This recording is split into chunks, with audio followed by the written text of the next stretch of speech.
All right, let's get it started. I am so excited. Thank you everyone who has joined so far. Welcome, bienvenidos a todos. This is Enhorabuena.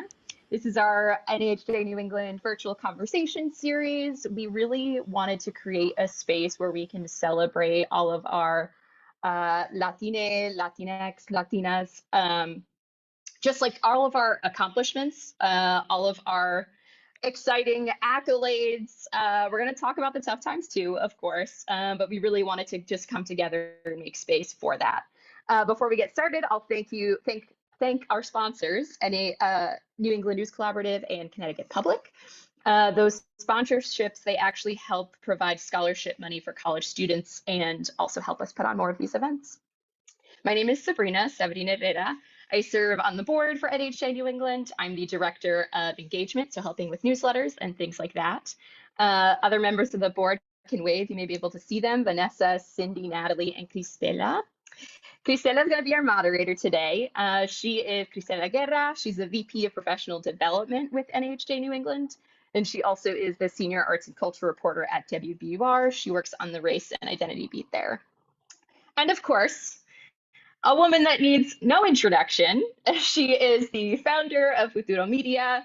She's the host of Latino USA, author of Once I Was You, her memoir, Pulitzer Prize winner for the podcast Suave. We could keep going, honestly, but we're not going to spend the whole hour on that.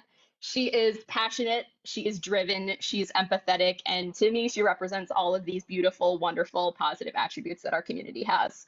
So the trailblazer, the true queen, María Hinojosa, thank you so much for being with us today. Just here with my chanclas on. No, actually, I'm wearing shoes today because I was just in the office, so it's a big day. Big day, big day. Gotta keep it real. María, bienvenida. Es un privilegio y un honor para mí. Honestly, I'm so excited to talk to you. I was sort of trying to, we were talking questions, we were talking ideas. How should this go? What should we discuss?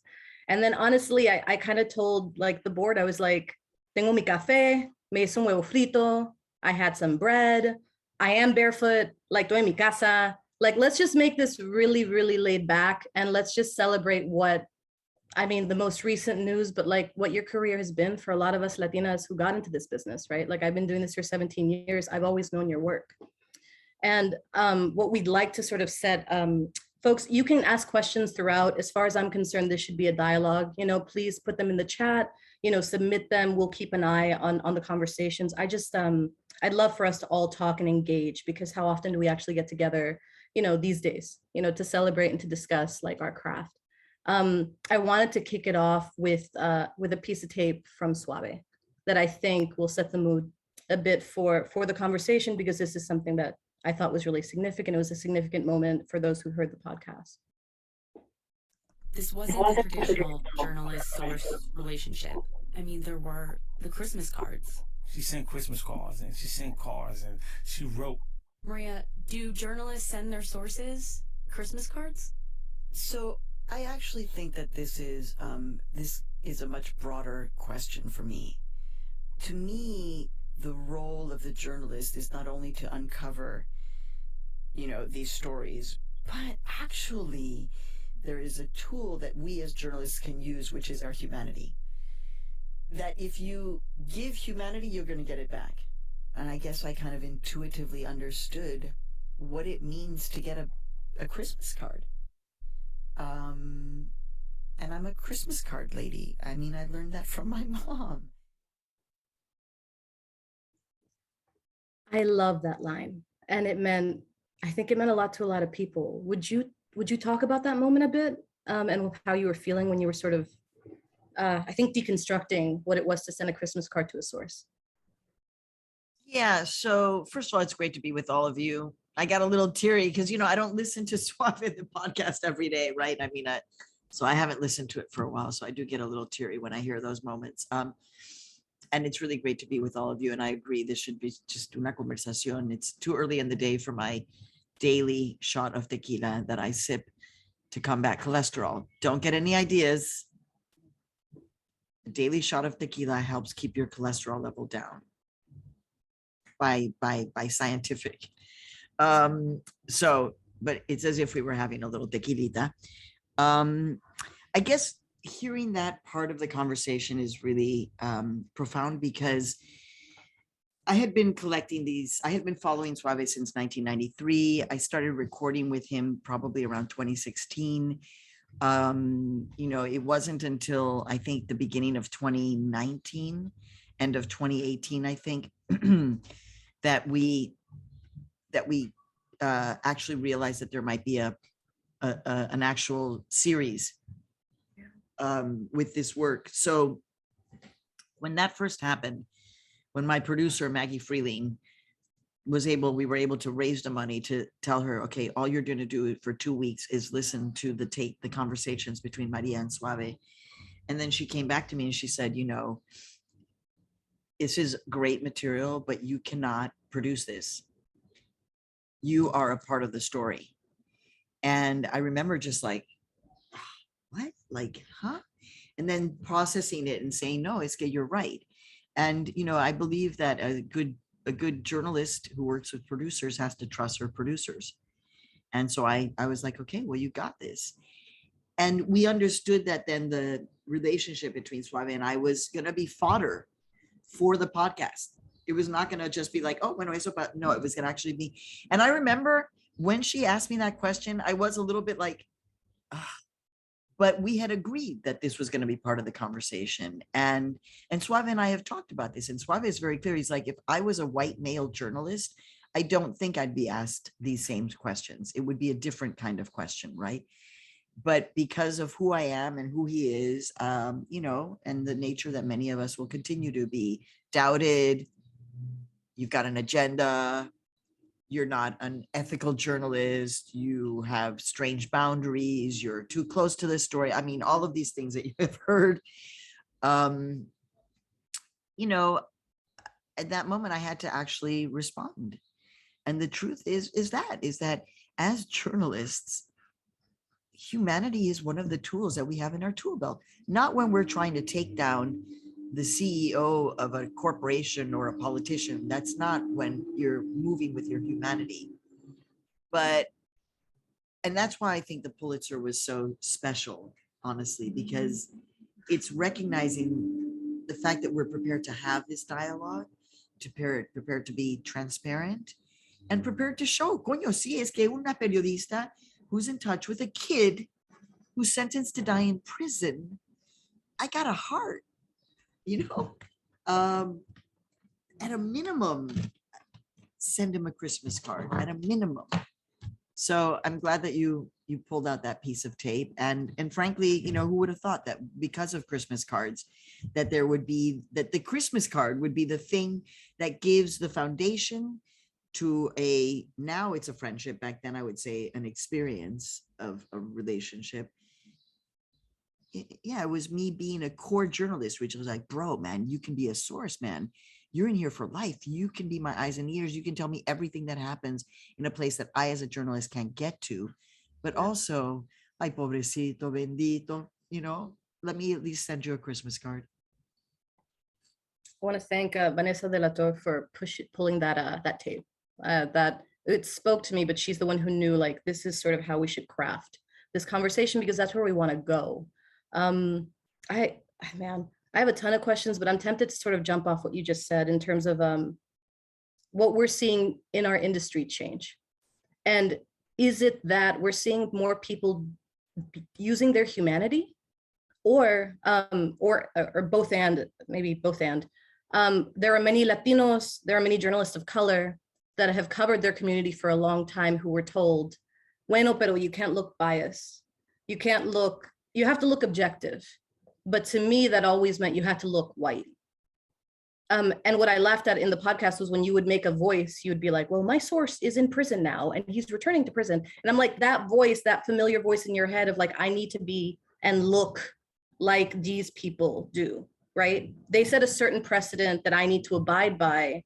And it's assimilation as a reporter. So could you talk about the evolution of that, the change when you went from sort of like someone who was working on a story to someone that was a part of the story? Because I'm assuming that was uncomfortable, right? Well, what was uncomfortable was the moment when Maggie said to me, so therefore you can't produce it. And I was just like, ¿Cómo? But other than that, I think the broader questions you're asking, which is, you're saying I'm not objective, but then who are you? Yes. So how does that work? So you, John Smith, just because you're John Smith, you're the purveyor of objectivity, because you don't have a problem. You see everything fair. ¿Qué es eso? Eso es una locura. And I think that part of what I hope changes, and I think we are all a part of this moment, right? Because we have lived through the murder of George Floyd that we all witnessed, and therefore it was a shock. Even though all of us, it's not shocking. We've been living with this in our communities, but it has reopened a conversation that we can discuss these things. But many, you are working oftentimes for organizations that are, we love them, but that they are run and the buck stops with a white man, cis man, white, of privilege, high level of education, presenting heterosexual. And so our struggle, right, is that we're trying to say to them, you also are carrying so many biases. Do you understand? Can you understand? I think the one way in which I frame it, it's a little bit weird, but Matt Lauer was reporting about the Me Too movement. I mean, Matt Lauer was going and reading copy about things when Matt Lauer knew, well, geez, now if you change that to questions of race, so Matt Lauer, I'm making this up, right? But let's just say Matt Lauer, who is actually, I'm making this up, so let's change his name to ML, was raised on Long Island by a family that had Mexican gardeners, and they would use a derogatory term against those Mexican farmers or gardeners. You, ML, are now reporting about Mexican immigrants, whatever. But you come from a family where they were calling us terrible things. We're trying to say, you need to recognize that that's a part of your history and it impacts how you're telling the story, specifically regarding Latinos and Latinas and immigrants. And guess to where it has gotten us? To where all of American mainstream media could hear and see Donald Trump using hate speech against a particular population, and that they were prepared to quote it and air it and re-air it and multiply it, knowing that it was not true and it was hate speech. Now, I asked, ¿cómo se llama? I'll remember his name right now. He's a Wall Street, Washington Post columnist, MSNBC contributor, Black guy, senior columnist. And we were together. We received a beautiful award last year. And I said to him, bro, in the Washington Post, do you think that if Donald Trump, and I'm sorry to say this, it's gross, but if Donald Trump had said the same thing about Black people, Jewish people, women, would the Washington Post have printed that? Let's just say Black people. Would the Washington Post have printed that without saying, we need to warn you that this is hate speech. This is this was not 2016, 2015. So there was a lack of sophistication, but would they? And he stopped and he said, no, they would not have. They would not have printed it. I immediately, after that event, I called my best friend who is Black in her 70s, senior journalist. And I said, Sandy, he said that the Washington Post would not have printed it if Trump had said that about Black people. And she said, they would not have printed it for a while they were in discussion, but ultimately they would have printed it. And she's right. There would have been a huge conversation in the newsroom. There would have been but you can't, but you shouldn't. There would have been like a pushback, but ultimately they would have said, well, it's a paper of record and he just said it of record. We have to. And now I'm going to flip it one more time. It's going to get really gross. Barack Obama running for president says that about white men. They would have just been like, look at this terrible racist thing that he's saying. That's how they would have printed it. Barack Obama has the capacity to say these horrible racist things. But they should have been saying that if they were going to replay this falsehood about who we are. And they didn't. And that's where it's just like, I'm sorry, but the point where we've gotten, where we are in a perpetual state of attempted coup d'etat, where people did not believe that there could be authoritarianism, un golpe de Estado. Yeah. And so I'm glad that we're talking about this because it is uncomfortable. It is hard. Many of you are much younger than me, and it's hard, right?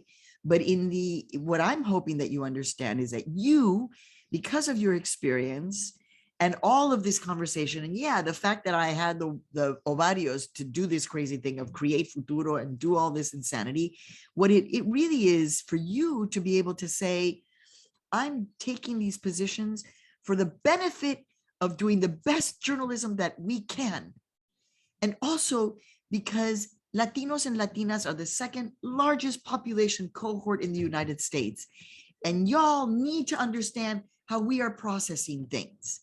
And we are not going to continue to process things through you, not because we disrespect you or we love you less or we want to replace you or we hate you no, but actually because we want to be the best journalists that we can be. That's why. And that's why I ultimately spoke to Suave in that moment, because I was like, a sea of men who are lifers. But I was like, ultimately, he is going to help me tell this story about a part of the country that no one wants us to see. And so you have to, and I know it's hard, because I was like you, right? And I would go and I'd be with Sandy and I'd be like, I can't stand this anymore. I can't work for these men. I can't stand this. And my husband, the great artist, Herman Perez, his work is behind me. Follow him on Insta. He's amazing. And, he would say, mamita, tranquila, que en 5 años ninguno de estos hombres te van a importar en tu vida. And I'd be like, what, honey? Because I would be terrorized because they would have rejected this story, or they would have accused me of being too close, or they would have said this or said, and he was like, understand that in the longevity of your life, they're going to be a blip. Don't give them that much power. And yet they do have that much power. But that's why I said yes to do something like this, because we need to have these conversations to fortify ourselves, to not have an agenda, but to be the best American journalists that we can be, following in the footsteps of Frederick Douglass, Jovita Idar, Rubén Salazar, and Ida B. Wells. I just think we should sit with that for a second. I need let's just take that in. I really hope young journalists are taking notes right now, because I'm enjoying the hell out of this. Also, the idea of all these other media institutions, these legacy mainstream media institutions that tell journalists of color and that told you that you potentially were biased in your approach, are watching you win a Pulitzer at the shop that you started. I mean, like, if that's not eating crow, I'm gonna just be real. Like, that is it's so eating crow, mamita. And I don't want to be petty like that, right? Because I had to just be like, bueno, ya, o sea, like un despojo, you're doing your crazy things. I'm gonna try and do this thing. But it wasn't, the intention was not, we're going to produce this in order to make you eat crow. No, it's the essence, right? All of you who are on this call, you know that you have this essence of being a journalist, and you're like, how did this happen? I don't know. I didn't know that I felt it profoundly until I got until I was in those hallways of NPR, and I was like, no, damn, this is it. And so we have to, it is a mission. And these are the profound conversations that we have to have. So thank you, mamita, for taking a pause. And you all need to read this book, News for All the People, A History of Journalists of Color in the United States by Juan Gonzalez and Joe Torres. It's this big. The new, I think a 25th anniversary edition just came out. Don't be threatened by the fact that it's this big. Read in segments, read the parts that, because then this was a life-changing book for me when I understood like, oh, the reason why I don't give up is because of Frederick Douglass. Can you speak to, considering how difficult our business has been as of late, the world in general, but then beyond that, our business and the things that we're coming into contact with? How do you keep, and I take this question specifically from my friend Janae Osterhelt, who started A Beautiful Resistance, but how do you keep your joy? What brings you joy in the nature of doing the journalism that you do on a daily basis, knowing, I mean, you were tweeting about DACA today. You had comments about Uvalde, Texas. I covered Uvalde, Texas. Like so many stories que nos pegan tan duro, you know, myself as a queer journalist, like, you know, we're celebrating Pride and at the same time, trans women of color are being murdered. Like, how do we maintain and sustain ourselves? Well, we have to find a way because we need you all. So thank you again for great questions. You must be a great journalist. I think you may have been very close to somebody named Maria Garcia. Oh my God, she now works at Futuro Media. Oh my God. Oh my God. I think she's on the call. Are you kidding? Is she? No. De verdad. Yes, Ay, I'm María. Ay, linda. Hola, tocaya. So how do I find my joy? I almost lost everything. So, you know, if you read my book, Once I Was You, you know that in 2015 and 2016, this was so recently, it got really, really ugly in my personal life, personal deaths, and my marriage that really was suffering as a result because I was so busy fighting with everybody. And because actually creating your own company when people were laughing at me, I mean, they were like, they'd come and they'd pat me on the head and they'd just be like, oh my God, that Maria, she formed a company that's a nonprofit and she wants to do radio and she cares. She wants to only report about people of color. So, you know, it was hard. It was really tough. But I think once I really almost lost everything, there was this shift of like, okay, so I did start meditating when I dismissed everybody who meditated. I was like, you crazy. I ain't ever doing that. So I started doing that, which actually allowed me to center in a different way, in a much more profound way, gratitude. And I think all of us, after having lived through the pandemic and the uprising, I think we understand this concept of gratitude. And so I have actually placed a lot of effort on disconnecting, on, you know me if you follow me. So I'm out there boxing. The boxing brings me ridiculous amount of joy because it takes me away from everything. It takes me away from absolutely everything. I'm joyful when I'm in nature, and I was not, you know, I was like, nature, that's for white people. You know, I think we all kind of were like, that's not for us. No. Yeah. So the nature connection, deeply working on my spirituality through the meditation. So I find a lot of ways, really just like celebrating, you know, when I'm with my daughter and we're going to the theater. I mean, I never used to have Broadway tickets because of the pandemic.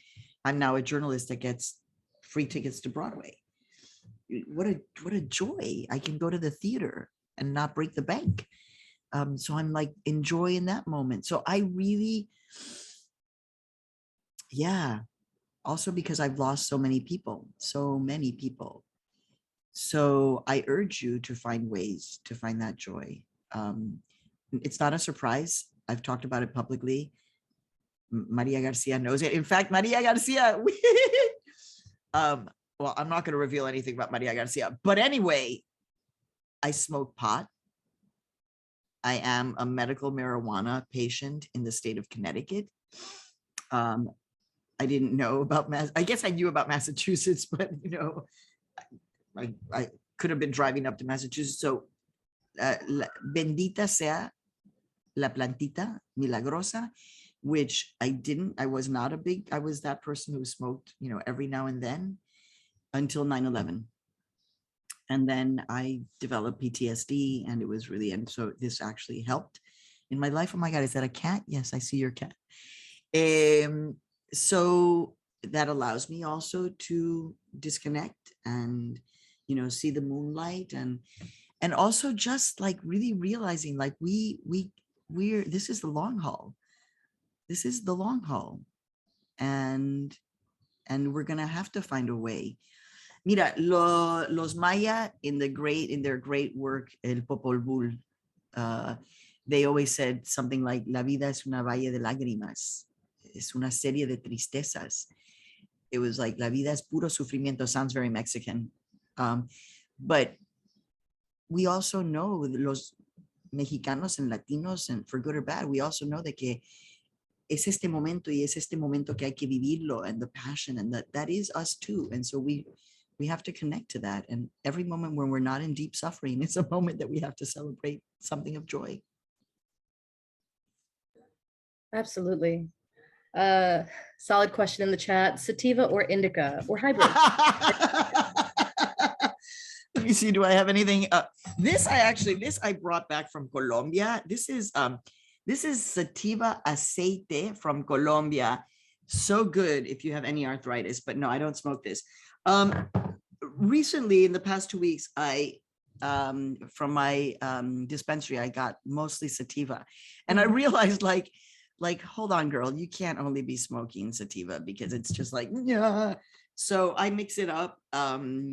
End of the day, a little indica, but I didn't know any of this. I was honestly, the entire time I was a Reggie girl. For those of you who know this, it was like Reggie, super Reggie, Jamaican Reggie, nothing special. So I like the fact that now I can be like, oh yeah, this is great. And I have a great doctors in the state of Connecticut. I love them. Also, if I can advocate, I have a really good therapist, a solid therapist to talk to.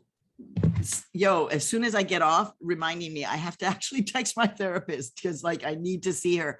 I've been so busy, and I was like, this year I've got to get back to really formalizing my therapy. And so now that the Pulitzer has died down a little bit, I just really have to put her front and center. Yes, agreed.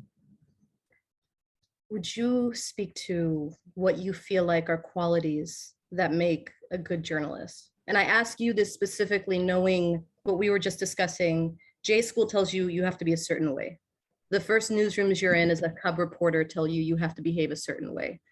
If that were the case, I would always be translating empanada for some reason. Like, we don't know what empanada means. Or I would have to explain all of these cultural contexts of being a queer woman or, you know, being the Panama. And at some point, I just decided to stop explaining myself. So to you, like I pose, you know, what makes a good journalist in 2022?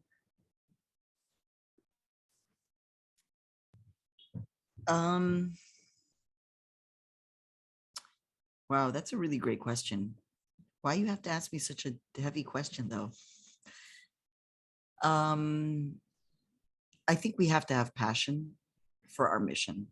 I think so. We have to recognize that we have this passion.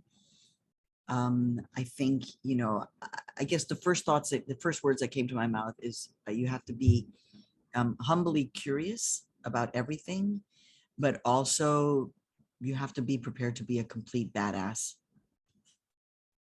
You have to be in the position to see a person, a moment, a situation, and approach it not with belligerence, but with humility, actually. I mean, I think as journalists, we should be so moved when, even if we're doing MOS, man on the street, you know, or what we call Vox Pop, and you're just, the fact that anybody would stop for a second to answer a question is like, I'm so grateful to you. So that means operating with a kind of humility. But I think journalists now, journalists of conscience, you have to move with an understanding that we have power. We have to use that power, again, to those who have power and authority, to make them feel afflicted. Absolutely.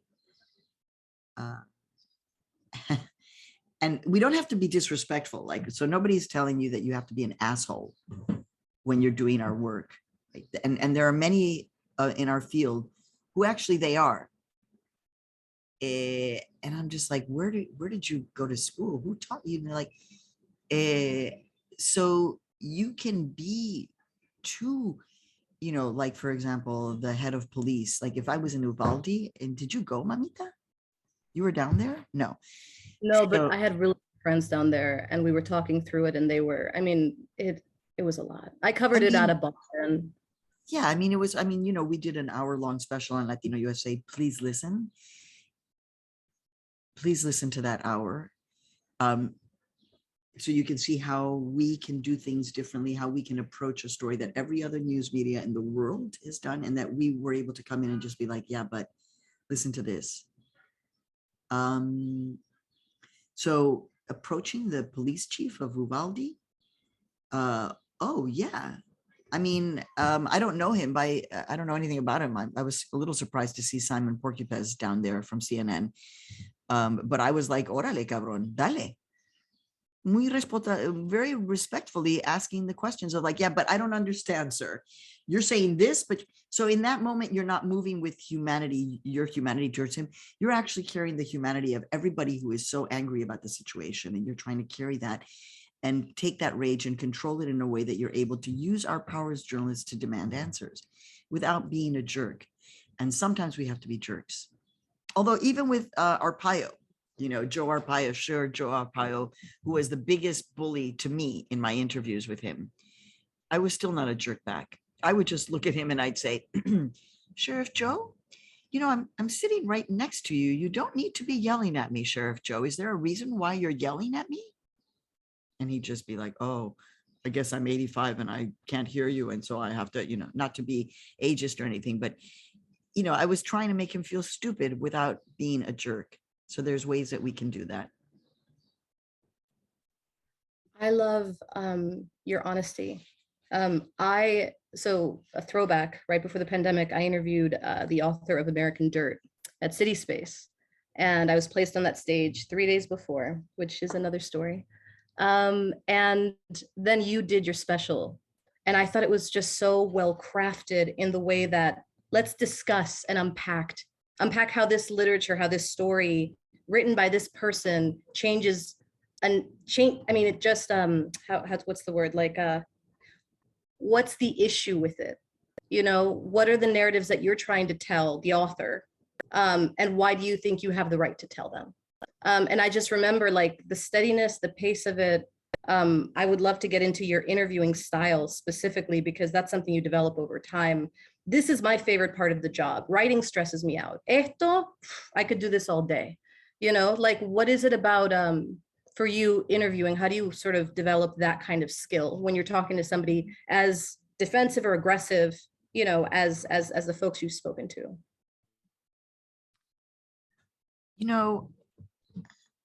Okay, I'm honest all the time. So it's like I never read a book about how to do an interview.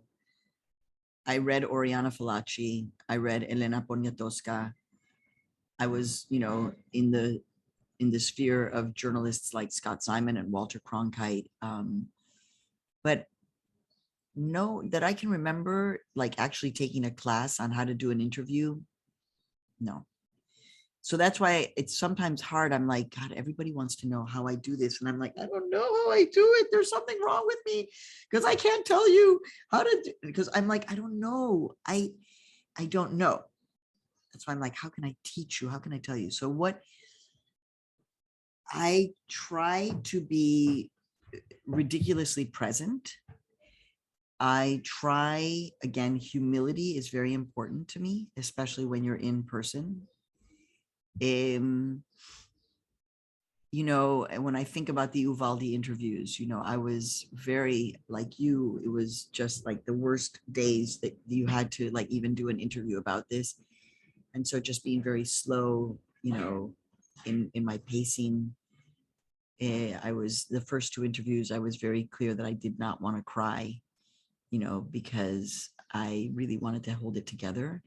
So it meant that I was actually working hard at not doing that, but also listening very closely And then the last interview, which happened the day after, was with Mónica Muñoz Martinez, who is the Genius Award-winning historian from Uvalde, Texas. And I thought that was going to be the easiest interview because she's just a historian.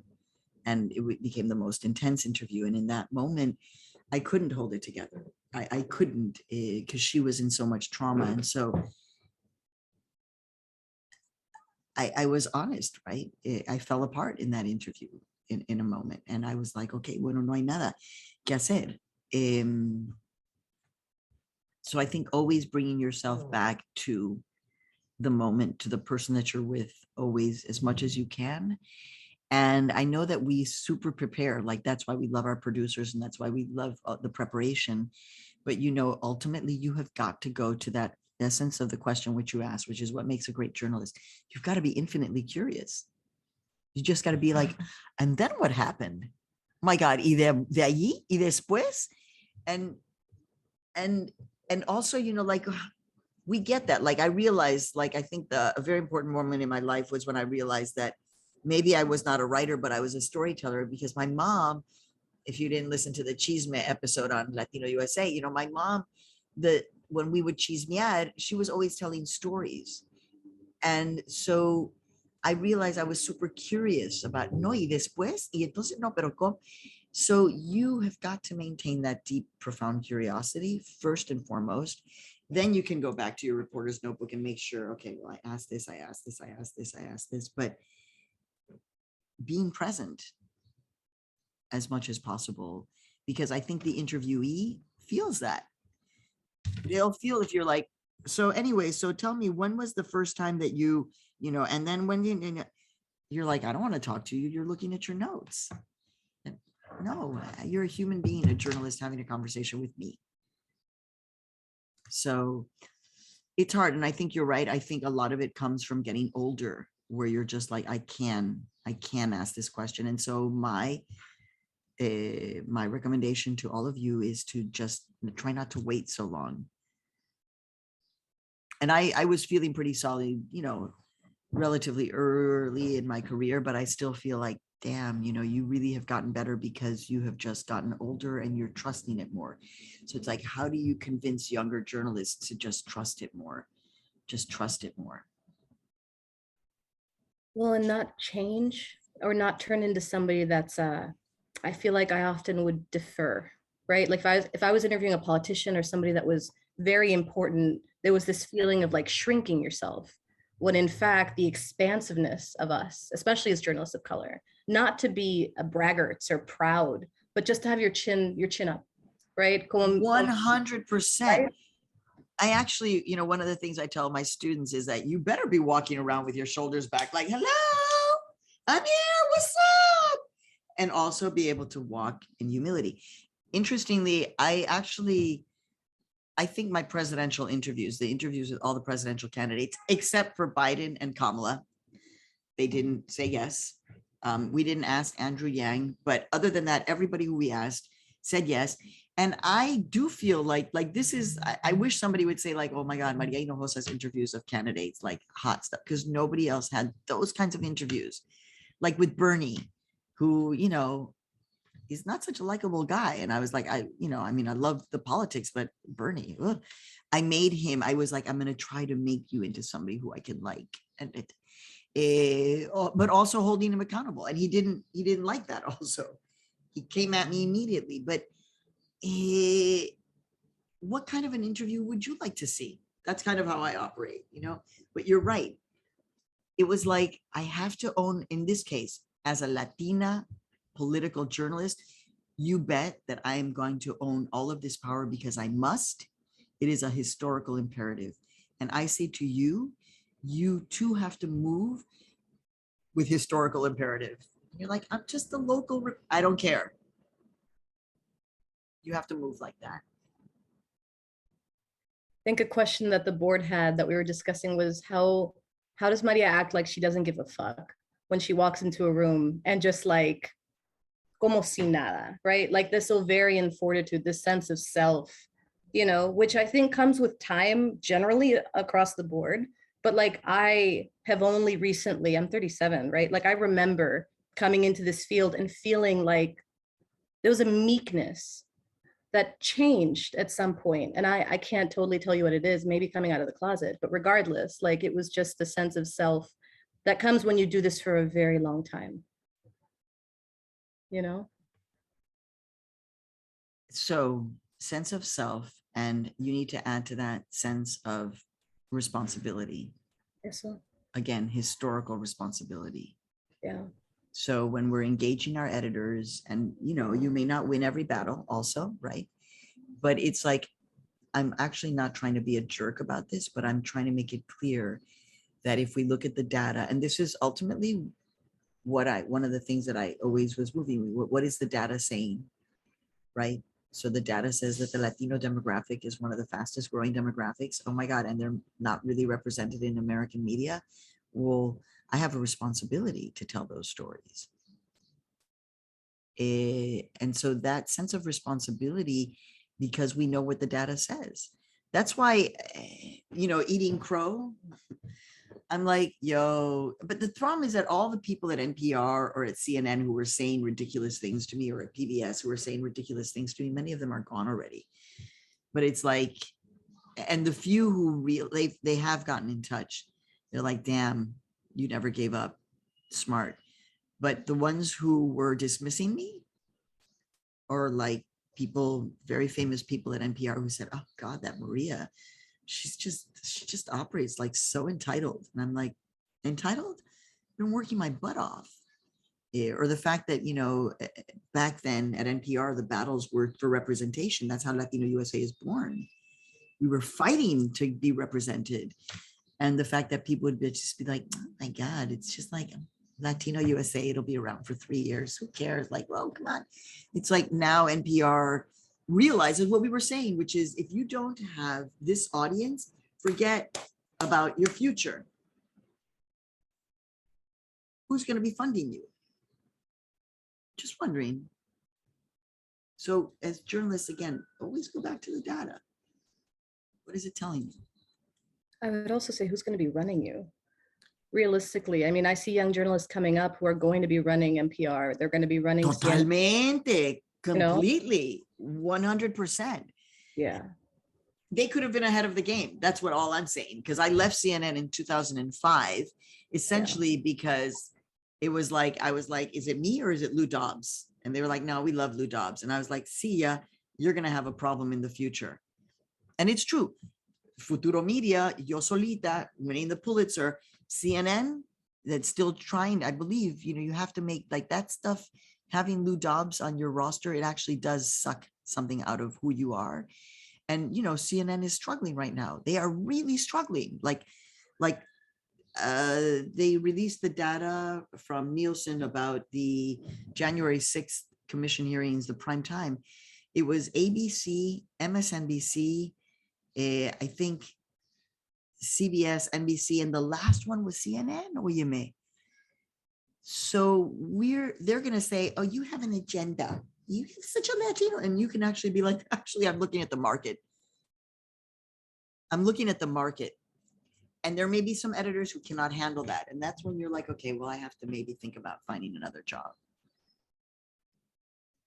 Mi gente, you have 15 minutes to send me some questions that you want to know, because then we are done. Oh my God, you guys, the chat, I can't talk and chat at the same time. Also because it's too far. So I'm just looking at the chat now. All right, there's nothing here. Okay. Nothing that you guys are. Okay. Yeah. Yes, it was Eugene Robinson. Thank you. They're like K-Part. No, I don't think K-Part. No, Eugene Robinson. He was the one who said that. Would you K-Part talk is a about... friend. Yes, I'm sorry. Oh, no, you're fine. I'm trying to think of like, I mean, that's 30 years of tape. So I don't want to make you like, was there a moment or an anecdote that didn't get in Suave? Is there something that you wish, is there something you distinctly appreciate? So much. First of all, there's a year in which we can't find the tape. So imagínate, I'm like livid about that. But I tell you again, you all are like, oh my God, Suave, the Pulitzer. So I had to fight for Suave within my own company. And you're like, what are you talking about? Oh, because Suave was not produced. Nobody knew who Suave was. They had never met him. They just knew that I would get phone calls from somebody in prison named Suave that were interrupting things that I was doing. Because I would stop, like if Suave would call right now, I'd be like, okay, I gotta go, bye. And I'd take Suave's call. And it was very disruptive. And so I had to fight to get the funding, to get people to take it seriously. So take that as a lesson, you know, you'll know, oh my God, there's a story here. I'm going to have to convince people. And sometimes you're going to have to convince your own people. Okay. We have funding for Suave season 2. So it's happening. It's really going to happen. And I think what I'm prepared to say about something that I know I want to have more of in season 2, because we're actually actively in production. And now Suave, we are again breaking the mold. Suave is coming on to work with us as a producer. So he's actually part of our team that is producing and deciding, so what are the stories that we're going to tell in season 2, along with he and I continuing a very dramatic relationship, frankly. But the thing that didn't make it a lot into the podcast were all of the stories about sex in prison. And so there was sex in prison, and then we had some conversations about white supremacy. And I want that to be there. But there was so much. I mean, I was pushing for another episode. I was like, no, we need another episode, and we need another episode. And, you know, we have an editor who was like, tight, short, sweet, you know, deliver, as opposed to making it 10 episodes. Maybe we wouldn't have won the Pulitzer, who knows? But there is so much stuff. And frankly, the last 2 years since the pandemic, just between Suave and I, have been incredibly intense and really dramatic. And it's just being recorded out there. It's not being public, right? So if I say something off the record, does it work? So we're recording it, but we don't have to air it. We were recording it because we record our workshops. Where would you air it? I mean, we would put it on, normally we'd put it on like on our website. Well, anyway, there have been very severe moments in Suave's life over the last couple of years since the season dropped. And I continue to say what we are doing is documentary work. I record every phone call that I hit with Suave. Here's my little recorder. And we are documenting for as long as we can, which seems like forever, what it is to now be out of prison after being there for 31 years, what it is to try to establish a friendship, right? So now we're co-workers. We can be friends, right? I can't call you and just be like, yo, Suave, like, what's up? So we are documenting that experience, and a lot of that is going to be in season 2. And if you have a great story that you think we should tell, now would be the time to let me know. We finally got some questions, some good ones. From Isabela Paredes. Maria, thank you for all the work you do. You are such an inspiration. As a young Latina and aspiring journalist who just moved to New England from Peru, what is your best advice for young Latino journalists who are just getting into the industry of American media? And then above that, Camila Vallejo sort of asked a similar question about young journalists facing barriers in their newsrooms. So not having support. How do you stay motivated? How do you not give up? Yeah. So first of all, the fact that you are from Peru and that you are starting, you cannot walk around like you have anything less than, because you are new to the United States. You have a lot of tools from, I imagine, growing up and living in a country like Peru that has been through, you know, I don't know, golpes de Estado, atentados, you know, corruption, authoritarianism. So many American journalists have stuff to learn from you. So try not to walk in like, oh God, I just, you know, I'm just me and I just arrived. No. There's a lot that I actually bring with me from my experience of Peru. And you need to realize that you have that. Again, not to be throwing your weight around, but to also be like, no. Let me explain to you about reporting under an authoritarian regime. There are some pointers. So please just recognize that you have power in the conversation. And you're going to have to find, this is for the other young journalists, you have to find your crew, the people who you can go to. In my case, Sandy or my husband, who would listen as I would, just be in this frustration, because you're going to need people to be there for you, to help you to not give up, right? To help you to not throw the baby in with the bathwater and just be like, I'm done. I mean, to me, I guess the reason why I didn't give up, because now, come on now, I was the first Latina in the newsroom at NPR, at CNN, at PBS. So if you don't think that I was dealing with the microaggressions, ¿qué microaggressions? ¿Qué micro? Micro. Entonces, I was like practicing boxing, even though I didn't know. I was like, microaggression, woo, woo, woo, woo, woo, dodging all the time, just like, woo, okay, oh my, that one took me down. Okay, despojo, una limpia, because you said something really stupid to me. So I was always having to find a way to build myself up, because it was just kind of constant. And so you find your team. I mean, obviously you have a group here. This is great. NAHJ was actually really important in my life. First journalism conference that I went to, NAHJ, first award that I got, first public presentation that I had as a young journalist. So it's for the long haul. And be strategic. Don't be afraid to take risks. I think everything about my career has been very risky, ultimately. And I think it's because I just kept on being motivated by the journalism of it, just actually the report. I mean, I was just in a 4-hour meeting because we're bringing in someone new in my team. It's very exciting, but I can't say yet, but it's very exciting, things that are happening at Futuro. Maria Garcia knows, but so just like understanding that in the core, you've got these great stories. Keep your story list. There was a story that was on my list for 10 years until I was able to do it. So find a way to release the frustration, because you will be frustrated. Par for the course, and you cannot let it take you down.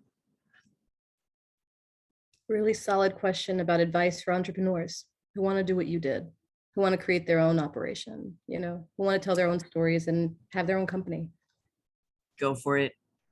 I had no idea what I was doing, honestly. No idea. I had 2 people who were like, we'll help you. And those 2 people are no longer with me in the company. So sometimes that happens. A lot of times that happens. But if you're feeling like, no, I think I can do this, go for it.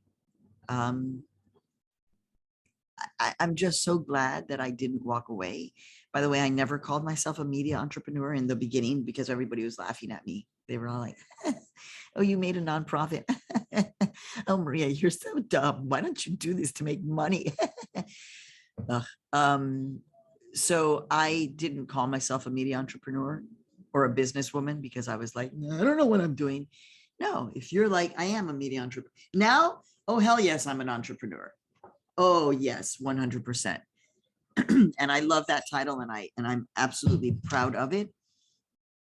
I just didn't believe it. But if you're like, no, I can't, just go for it, because you never know.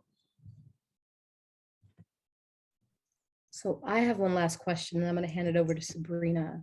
But Maria, would you tell us about the moment you heard that you won the Pulitzer? So I think the moment that I heard about the Pulitzer kind of encapsulates kind of the way Futuro is. And I'm like all of you, I'm extremely competitive. Who doesn't like to win an award? But I don't really always, like, that's not the motivation, right? Like, it wasn't the motivation to do any of it. I knew that we had submitted for an international, no, I didn't even know that we had submitted for an International Documentary Association, which, as you know, is like an Oscar. I didn't even know that we had submitted. So when we won that was just like, oh my God, this is like winning like an Oscar for documentaries. We were the dark horse. So I knew that. And I knew that we had submitted to a Peabody. And I know that we didn't get nominated for the Peabody. That I knew. And when we didn't get nominated, I was like, se lo perdí. Like I learned from my husband, pues se lo perdieron ellos. Bobos que no lo pusieron. Too bad for them. And I was like, don't be greedy. You want an IDA. Please, this is beautiful. I was done. I was in the middle of doing what we do, which is at Futuro, we're just like, we're very, we keep our heads down and we do the work. So I was raising money. I was on a call like this with a foundation trying to raise money when my phone was blowing up. And I had to say, please, I need a moment, you know. And then I saw Pulitzer won Suave. And I was just like, what? Oh my God. And then the worst part, is that she made me finish the meeting. I had another 25 minutes in the meeting after I had seen that I had won the Pulitzer. And I'm like trying to hold it together, like, yes, well, so, blah, blah, because that's what we do. We keep our head down and we're working. We're working. We're working. We're thinking. We're doing. We're da, da, da. And the second I got off the call, that's when I recorded this thing, because I didn't even know that we had submitted for a Pulitzer. I had completely forgotten that Nadia Raymond was the first Latina to win a Pulitzer, and was the first time that audio was given a Pulitzer was in 2020. Eso para mí no existía. El Pulitzer was awarding audio. Who knew? No idea. I was completely floored, shocked, and just amazed. And I still do. I'm just like, damn, what just happened? And I really, I thanked my husband. I went in tears and I said, honey, this is so much for you, because not every compañero will let his wife be in touch with a man from prison for, 25 years, a man sentenced to die in prison for murder. And you gave me that. So I was hugging my husband and my son, who then said, there were times when you took Suave's call when I needed you, Mom. So I had to do a lot of thank yous to people who I love, because there is sacrifice. And it has been amazing. I'm so thrilled that the Pulitzers did this. I'm just like, yes. We're just so happy you said yes. We wanted to give you your flowers in the way that we could. And we wanted to hear from you, and we wanted to just share time. And if you want company to take that shot of tequila later, like, hit me up and we'll do it together. Like, seriously, just thank you. Thank you for taking the time with us. No sabía que eras panameña. I have a lot of Panamanian friends. I want to just give tribute to George Priestley, who really was, in my view, in the modern experience here in New York, he was the father of the Afro-Latino movement. Panameño, the Brooklyn, he was really pushing the whole conversation of Afro-Latinidad way before anybody was talking about it. So, and I love Panama. So many close friends, just have never been. One day. Thank you for your questions, everybody. It was really great. And thank you, Sabrina, also. Yes, absolutely. Thank you so, so much. This was amazing. It was insightful, a beautiful conversation, truly. I also want to thank our sponsors one more time, the New England News Collaborative and Connecticut Public. We dropped some links in the chat. If you want to keep up with our chapter, the New England chapter, you can sign up for our newsletter. You can donate. Again, that money goes to student scholarships and other events. So thank you again so much. Thank you, Cristela. Also, my God, I didn't realize that Connecticut. So I'm just like, I love Connecticut. Actually, tomorrow in my bulletin, I have a newsletter. It's called mariahinojosa.bulletin.com. And tomorrow, my bulletin is a love letter to the state of Connecticut. And you're like, what? So you should read it. Yeah, because, I have a little teeny tiny cottage named Boca Chica in Connecticut. And because of the pandemic, I ended up spending more time there. So I wrote a love letter to Connecticut. So I love that Connecticut Public is part of this. Yay! I love that. Full circle. It's really sweet. Thank you again. Thank you, everybody, so much. We're looking forward to the next one. Keep in touch. Thanks, friend. Thank you so much. Muchísimas gracias.